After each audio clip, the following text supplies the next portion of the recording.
dominando o ciclo de mercado. Aprenda a reconhecer padrões para investir com segurança. Howard Marks. Capítulo 1. Por que estudar ciclos?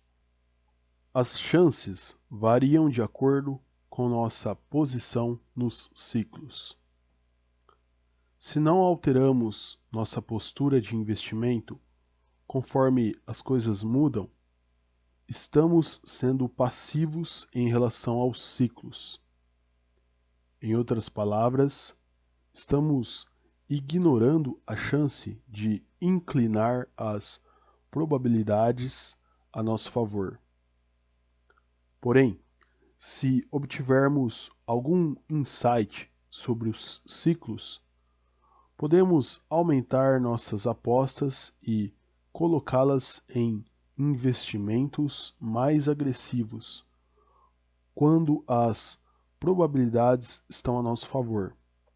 E podemos ficar mais cautelosos e aumentar nossa postura defensiva quando as probabilidades estão contra nós. Investir é uma questão de se preparar para o futuro financeiro. A tarefa é simples de definir. Montamos hoje portfólios que esperamos que se beneficiem dos eventos dos próximos anos. Para investidores profissionais, o sucesso consiste em fazer isso melhor do que o investidor médio, ou superar um benchmark, uma referência, um parâmetro de mercado atribuído, que é determinado pelo comportamento de todos os outros investidores.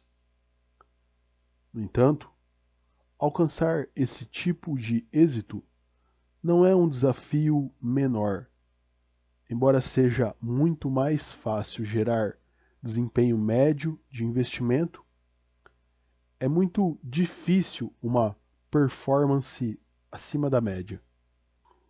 Um dos mais importantes fundamentos de minha filosofia de investimento é a convicção de que não podemos saber o que o futuro macro nos reserva em termos de economias, mercados ou geopolítica. Ou, para ser mais preciso, contam-se nos dedos as pessoas capazes de considerar todos os fatores envolvidos para saber mais sobre o futuro macro. Nossas previsões levarão a um desempenho superior apenas se soubermos mais do que os outros.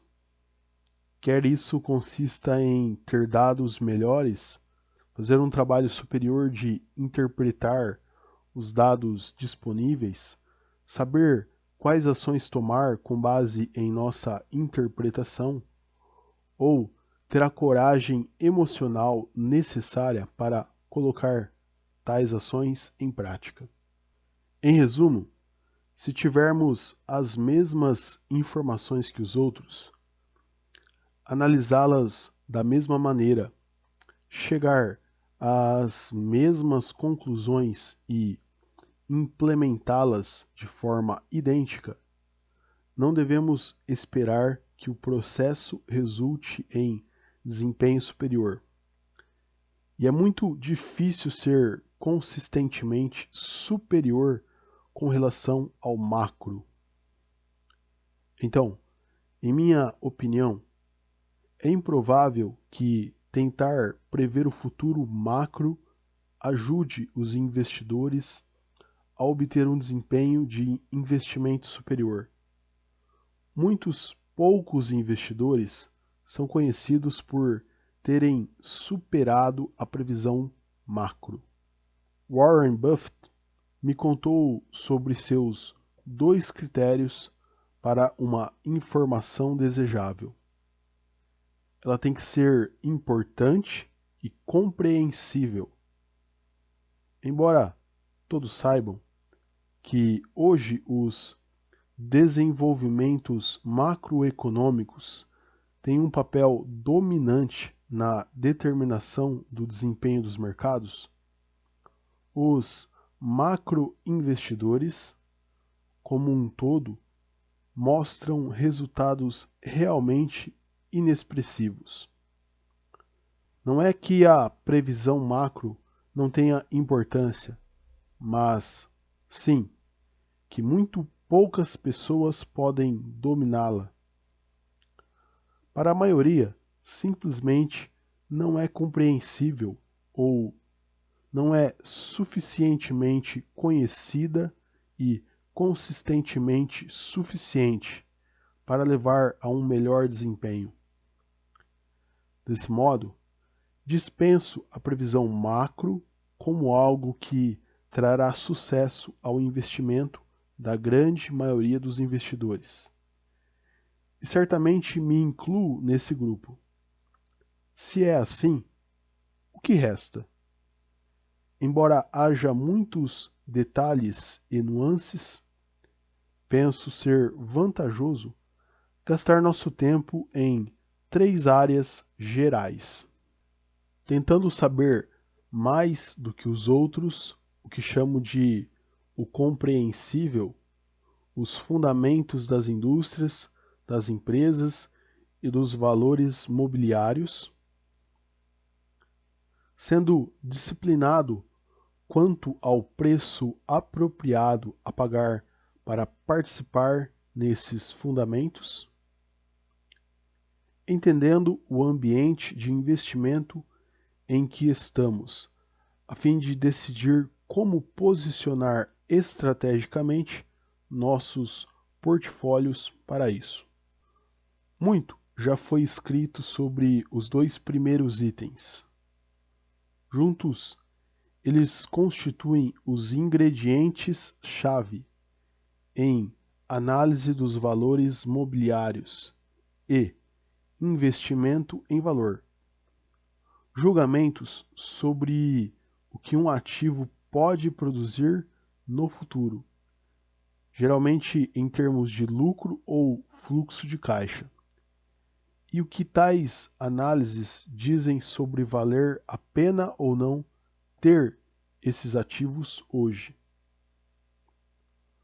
O que os investidores em valor fazem? Eles se esforçam para tirar proveito das discrepâncias entre preço e valor. Para ter êxito nessa empreitada, eles têm de quantificar o valor intrínseco de um ativo e como ele pode mudar com o tempo. E B, avaliar como o preço de mercado corrente se compara relativamente ao valor intrínseco do ativo, aos preços do ativo no passado, aos preços de outros ativos e aos preços teoricamente justos para os ativos em geral. Em seguida, eles usam essas informações para montar portfólios. Na maioria das vezes, o objetivo imediato é manter investimentos que ofereçam as melhores proposições de valor disponíveis. Os ativos com maior potencial de valorização e ou a melhor relação entre o potencial de crescimento e o risco de declínio das cotações. Pode-se argumentar que a formação de um portfólio deve constituir em nada mais do que identificar os ativos com maior valor e aqueles cujos preços mais o subestimam. Isso pode ser verdade em geral e no longo prazo, mas penso que outro elemento pode entrar com vantagem no processo: posicionar adequadamente um portfólio para o que provavelmente acontecerá no mercado nos próximos anos. Acredito que a melhor maneira de otimizar o posicionamento de um portfólio em um dado ponto no tempo é decidir como equilibrar agressividade e defensividade. Penso que a relação entre posições mais agressivas e mais defensivas deve ser ajustada ao longo do tempo, em resposta a mudanças no estado do ambiente de investimento e onde houver uma série de elementos em seus ciclos. A palavra-chave é calibrar o valor investido, a alocação de capital entre as várias possibilidades e o grau de risco das coisas que se possuem devem ser calibrados ao longo de um contínuo que vai de agressivo a defensivo. Quando for barato, devemos ser agressivos. Quando for caro, devemos recuar. Calibrar a posição de um portfólio é o assunto principal deste livro. Uma das palavras-chave necessárias para entender as razões estudo dos ciclos são as tendências. Se os fatores que influenciam o investimento fossem regulares e previsíveis, por exemplo, se a previsão macro funcionasse, poderíamos falar sobre o que acontecerá. Porém, o fato de não ser esse o caso não significa que somos incapazes de contemplar o futuro. Ao contrário, podemos falar sobre as coisas que podem ou não acontecer, bem como a probabilidade de acontecerem. Essas coisas são o que eu chamo de tendências. No mundo dos investimentos, falamos sobre risco o tempo todo, mas não há um acordo universal sobre o que é risco ou as implicações disso no comportamento dos investidores. Há os que pensam que risco é a probabilidade de perder dinheiro e outros, incluindo muitos acadêmicos de finanças, acham que o risco é a volatilidade dos preços ou dos retornos dos ativos. E há muitos outros tipos de riscos que fogem ao escopo deste livro. Eu me inclino fortemente para a primeira definição. Em minha opinião, o risco é principalmente a probabilidade de perda permanente de capital, mas também há o chamado risco de oportunidade, a probabilidade de perder ganhos potenciais. Juntar os dois é perceber que risco é a possibilidade de as coisas não acontecerem do jeito que a gente quer. Qual é a origem do risco?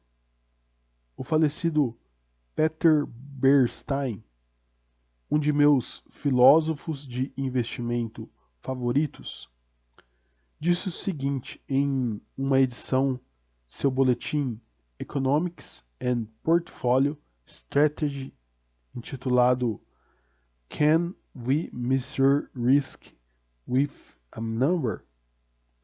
Podemos medir o risco com um número? Em tradução livre, junho de 2007. Em essência, risco quer dizer que não sabemos o que vai acontecer. A cada momento, rumamos para o desconhecido. Há uma variedade de resultados e não sabemos onde o resultado real ficará nessa série. E com frequência ignoramos a extensão dessa série. Você encontrará a seguir algumas ideias, resumidas muito brevemente a partir de meu memorando Risk Revisited Again, revisitando o risco novamente, em tradução livre, de junho de 2015, que, a meu ver, surgem diretamente do ponto de partida fornecido por Bernstein. Elas podem ajudá-lo a entender e lidar com o risco. Como disse Roy Jimson, professor aposentado da London Business School. Risco significa que mais coisas podem acontecer do que acontecerão. Para cada evento em economia, negócios e mercados, entre outras coisas, se apenas uma coisa pudesse acontecer, ou seja, se pudesse haver apenas um resultado, e se fosse previsível, não haveria, obviamente, incerteza ou risco. E sem incerteza em relação ao que acontecerá, teoricamente poderíamos saber com exatidão como posicionar nossos portfólios para evitar perdas e obter ganhos máximos. Mas na vida e no investimento, uma vez que podem haver muitos resultados diferentes, a incerteza e o risco são inescapáveis. Em decorrência do exposto, o futuro deve ser visto não como um único resultado fixo que está destinado a acontecer e capaz de ser previsto, mas como uma série de possibilidades e espera-se, com base nos insights de suas respectivas chances de ocorrer, como uma distribuição de probabilidades. Distribuições de probabilidades refletem a percepção individual de tendências. Investidores, ou qualquer um que queira lidar com o sucesso com o futuro, tem de elaborar distribuições de probabilidade, explícita ou informalmente. Essas probabilidades, caso sejam bem feitas, serão úteis para determinar o curso de ação mais apropriado. Contudo, ainda é crucial ter em mente que, mesmo a par das probabilidades, isso não significa que sabemos o que acontecerá. Os resultados relativos a uma dada questão podem estar no âmbito de uma distribuição de probabilidade de longo prazo, mas no que diz respeito ao resultado de um único evento, pode haver grande incerteza. Qualquer um dos resultados incluídos em uma distribuição pode ocorrer, ainda que com chances variáveis, já que o processo através do qual o resultado é escolhido será afetado não apenas pelos méritos, mas também pela aleatoriedade. Para inverter a declaração de Jimson, não obstante muitas coisas possam ocorrer, apenas uma ocorrerá. Podemos saber o que esperar em média, mas isso pode não ter conexão alguma com o que realmente acontecerá. Quanto a isso, na minha maneira de pensar, o sucesso do investimento é como escolher um ganhador da loteria. Ambos são determinados por um bilhete, o resultado, sendo retirado de uma urna toda a gama de resultados possíveis. Em cada caso, um resultado é escolhido dentre as muitas possibilidades. Investidores superiores são pessoas que têm uma noção melhor de quais bilhetes estão na urna e, portanto, se vale a pena participar da loteria. Em outras palavras, ainda que os investidores superiores, como qualquer um, não saibam exatamente o que o futuro reserva, eles têm uma compreensão acima da média sobre as tendências futuras. Cabe aqui, de maneira oportuna, uma observação. A maioria das pessoas acha que a maneira de lidar com o futuro é formulando uma opinião a respeito do que acontecerá. Talvez por meio de uma distribuição de probabilidade. Penso que existem dois requisitos, não um. Além de uma opinião sobre o que acontecerá, as pessoas devem ter uma opinião sobre as chances de sua opinião ser correta. Alguns eventos podem ser previstos com substancial confiança. Por exemplo, um título com determinado grau de investimento pagará os juros prometidos. Em outros, há incerteza. A Amazon ainda será líder de varejo online em 10 anos? Enquanto alguns são totalmente imprevisíveis. O mercado de ações vai subir ou descer no próximo mês? Meu ponto aqui é que nem todas as previsões devem ser tratadas como igualmente prováveis de serem corretas e, portanto, não devem ser usadas da mesma forma. Eu não acho que a maioria das pessoas esteja tão ciente disso quanto deveriam. Uma boa maneira de pensar sobre o investidor superior descrito é como alguém cuja percepção das tendências permite inclinar as chances a seu favor. Digamos que existam 100 bolas em um pote, algumas pretas e algumas brancas. Qual a cor deve apostar que aparecerá ao retirar uma delas? Se você nada sabe sobre o conteúdo do pote, apostar seria apenas uma questão de adivinhação, especulação desinformada. A situação é semelhante caso você saiba que existem 50 bolas pretas e 50 brancas.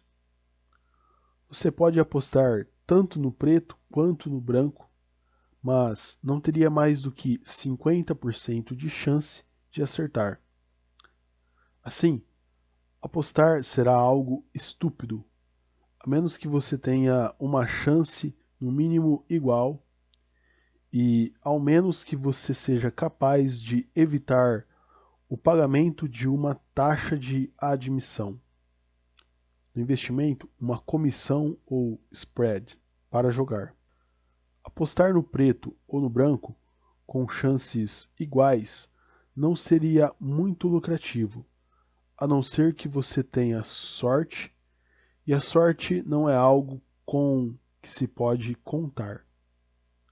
Quando não se dispõe de uma vantagem de conhecimento em relação ao conteúdo do jarro, apostar não seria lucrativo de forma confiável. Mas se você tiver um insight especial sobre o conteúdo do jarro, digamos que você saiba que existem 70 bolas pretas e 30 brancas.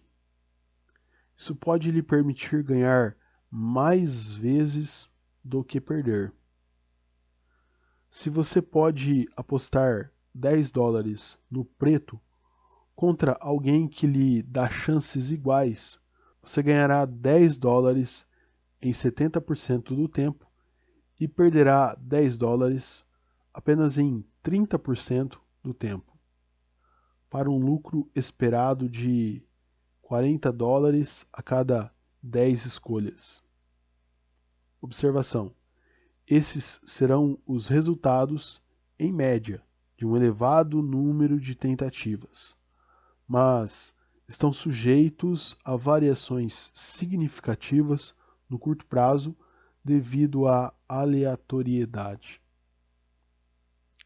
Claro, seu parceiro de apostas só lhe dará chances iguais em uma aposta no preto A se ele não souber que as bolas são 70% pretas e 30% brancas, e B, se ele não souber que você sabe. Caso ele soubesse tanto quanto você sobre o conteúdo do pote, ele lhe daria apenas 30-70 em uma aposta no preto, e apostar voltaria a não ser lucrativo. Em outras palavras, para vencer esse jogo com mais frequência do que se perde, você precisa ter uma vantagem de conhecimento. É isso que o investidor superior tem. Ele sabe mais do que os outros sobre as tendências futuras. No entanto, é importante se lembrar do que eu disse antes. Ainda que você conheça as probabilidades, ou seja, mesmo tendo uma percepção superior sobre as tendências, permanece, em essência, ignorando o que acontecerá. Apesar de saber que a proporção de bolas no pote seja de 70 pretas para 30 brancas, você ainda não sabe qual será a cor da próxima bola retirada. Sim, é mais provável que seja uma preta, mas ainda será uma branca em 30% do tempo. Quando há bolas brancas e pretas no pote, e especialmente quando forças aleatórias e exógenas estão em ação, quando a próxima bola é escolhida, não há como ter certeza sobre o resultado. Não obstante tudo o que foi dito, não é necessário haver certeza para que o jogo valha a pena ser jogado.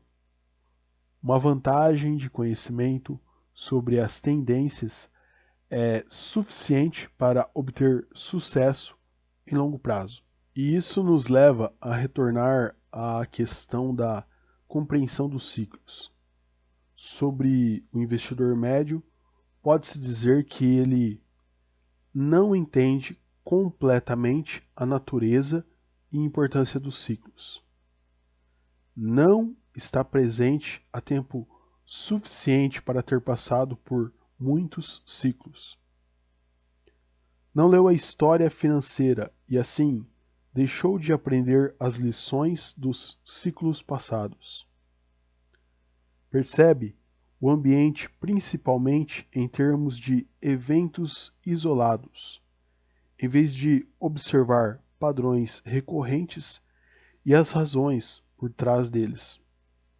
Não entende o mais importante, o significado dos ciclos e o que eles podem lhe dizer sobre como agir. O investidor superior está atento aos ciclos.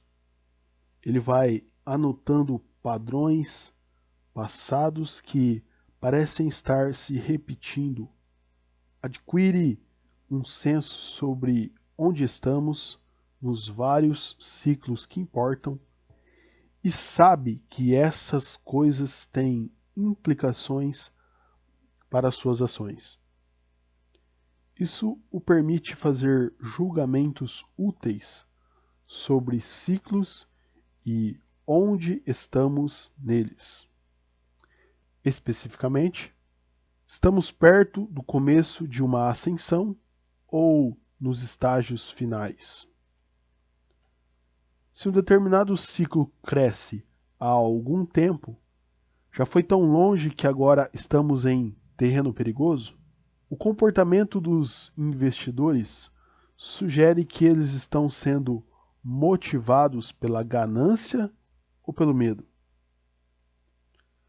Quanto ao risco, os investidores parecem apropriadamente avessos ou totalmente tolerantes. O mercado está superaquecido ou superapreciado, ou apático, e portanto barato, em função do que está acontecendo ciclicamente. Tudo isso somado, nossa posição atual no ciclo implica que devemos enfatizar defensividade ou agressividade. Estar atento a esses elementos dá ao investidor superior uma vantagem que lhe permite ganhar com mais frequência do que perder. Ele compreende tendências ou probabilidades. Assim, sabe de algo que os outros desconhecem sobre a cor das bolas no pote. Ele tem uma percepção mais apurada sobre as chances de ganhar excedem as chances de perder. E então é capaz de investir mais quando elas são desfavoráveis e menos quando não são. É importante ressaltar que todas essas coisas podem ser avaliadas com base em observações a respeito das atuais circunstâncias. Como veremos nos próximos capítulos, elas podem nos dizer como se preparar para o futuro sem exigir que sejamos capazes de prevê-lo. Lembre-se, nossa posição nos vários ciclos influencia fortemente as probabilidades. Por exemplo, como veremos em capítulos posteriores, as oportunidades de ganho de investimento melhoram quando a economia e os lucros das empresas são mais propensos a subir do que a descer de patamar. A psicologia dos investidores é moderada e não instável. Os investidores estão conscientes do risco, ou, melhor ainda, excessivamente preocupados com o risco. Os preços de mercado não se elevaram demais da conta. Há ciclos em todas essas coisas, e outras mais. E saber onde estamos dentro deles pode ajudar a inclinar as probabilidades a nosso favor. Resumindo, o movimento ao longo do ciclo reposiciona a distribuição de probabilidade relativa a eventos futuros. No que diz respeito aos retornos de investimento, talvez seja útil ilustrar. Quando nossa posição nos vários ciclos é neutra, a perspectiva de retornos é normal. Quando os ciclos estão posicionados de forma propícia, a distribuição de probabilidades move-se para a direita, de modo que a perspectiva de retornos é, agora, inclinada a nosso favor. Nossa posição favorável nos ciclos torna mais prováveis ganhos do que perdas. Mas quando os ciclos estão em extremos perigosos, as probabilidades estão contra nós, significando que há menos chance de ganho e mais chance de perda. O mesmo acontece quando nossa posição muda em apenas um único ciclo.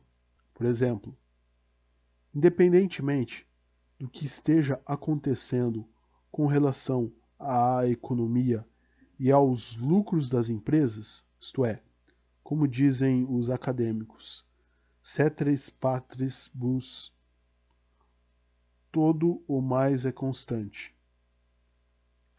A perspectiva de retornos será melhor quando os investidores estiverem deprimidos e temerosos, um fator que induz os preços dos ativos a cair. E pior, quando estiverem eufóricos e gananciosos, situação que empurra os preços para cima. As chances variam de acordo com nossa posição nos ciclos. Se não alteramos nossa postura de investimento conforme as coisas mudam, estamos sendo passivos em relação aos ciclos. Em outras palavras, estamos ignorando a chance de inclinar as probabilidades a nosso favor. Porém, se obtivermos algum insight sobre os ciclos, podemos aumentar nossas apostas e colocá-las em investimentos mais agressivos quando as probabilidades estão a nosso favor. Podemos ficar mais cautelosos e aumentar nossa postura defensiva quando as probabilidades estão contra nós. Quem estuda ciclos não sabe de fato o que acontecerá a seguir. Não mais do que alguém com um insight sobre as bolas no pote sabe qual cor da bola sairá em seguida. Mas ambos têm uma vantagem de conhecimento sobre o que é provável. O conhecimento que aquele estudante tem dos ciclos de apreciação a respeito de onde estamos em um momento no tempo podem dar uma grande contribuição para desmarcar os limites que devem estar presentes para que um investidor alcance resultados superiores. Saber que a proporção das bolas a serem retiradas do pote é de 70-30 para uma certa cor é uma vantagem. O mesmo se dá com o investidor que sabe melhor do que os outros em que pé estamos no ciclo. O objetivo deste livro é ajudá-lo a se tornar essa pessoa. Por isso, escreverei vários processos cíclicos que observei em tempo real. As oscilações podem parecer extremas, e de fato podem ser, já que são escolhidas a partir da experiência de meio século para provar um ponto. E elas podem dar a impressão de que os eventos em discussão foram compactados no tempo, quando, na verdade, levaram meses e anos para se desenvolver. Os exemplos, no entanto, são reais, e espero que eles tornem minha mensagem clara.